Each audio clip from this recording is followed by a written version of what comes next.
Welcome to Actors Theatre of Louisville's video guide for Detroit 67.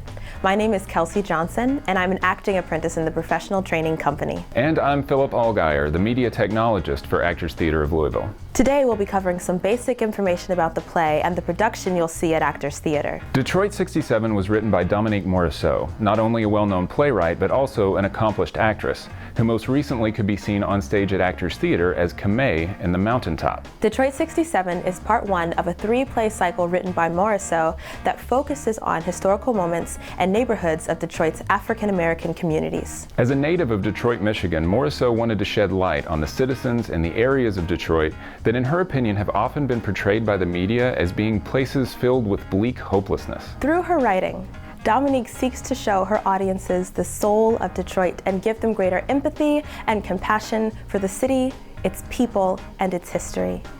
To help capture the sound and rhythm of a specific time period, her writing often includes music, which was historically influential to citizens of the city. Set in Detroit in 1967, our play opens with siblings Shell, played by Hillary Ward, and Lank, played by Garrett Hendricks, who are in the process of converting the basement of their childhood home into an after-hours club complete with music and a bar.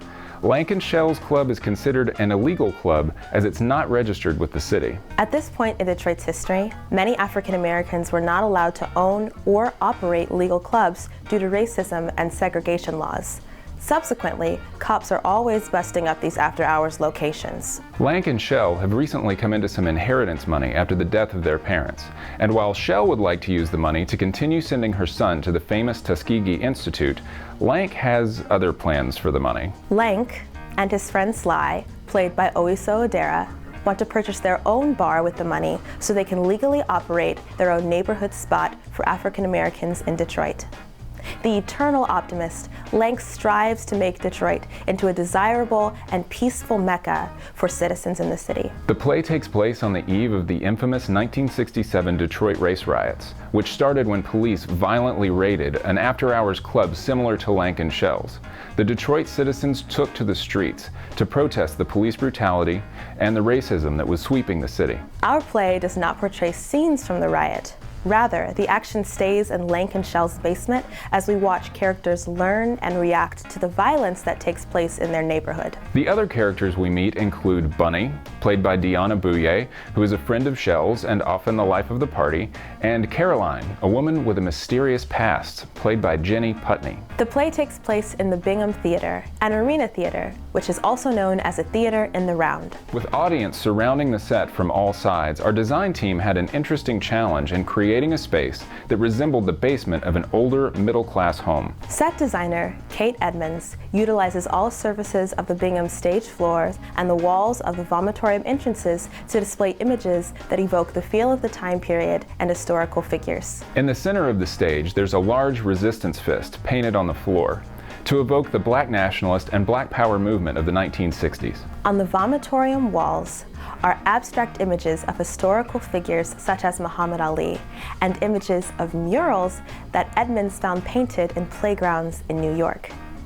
These images are collaged together, and an aging wash is placed upon them so we are reminded that we are in Lank and Shell's childhood home. Our design team chose to use cheap, dilapidated furniture to reflect the socioeconomic status of the characters, while the bright and culturally distinct color choices on the walls reflect the energetic and resilient spirit of the characters. As we previously mentioned, music plays a huge role in Dominique's writing, and the soundtrack and musical references in Detroit 67 are no exception.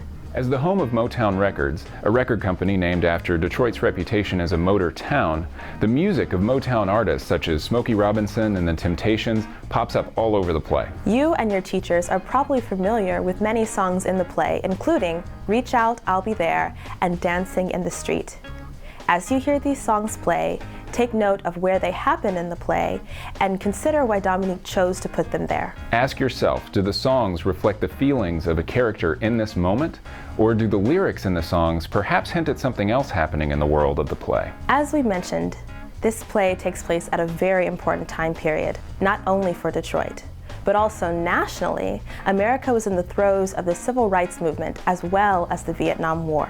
For additional background on the history of the Detroit race riots of 1967 and the Civil Rights Movement, check out our study guide for Detroit 67, located on Actors Theater's website under Educational Resources.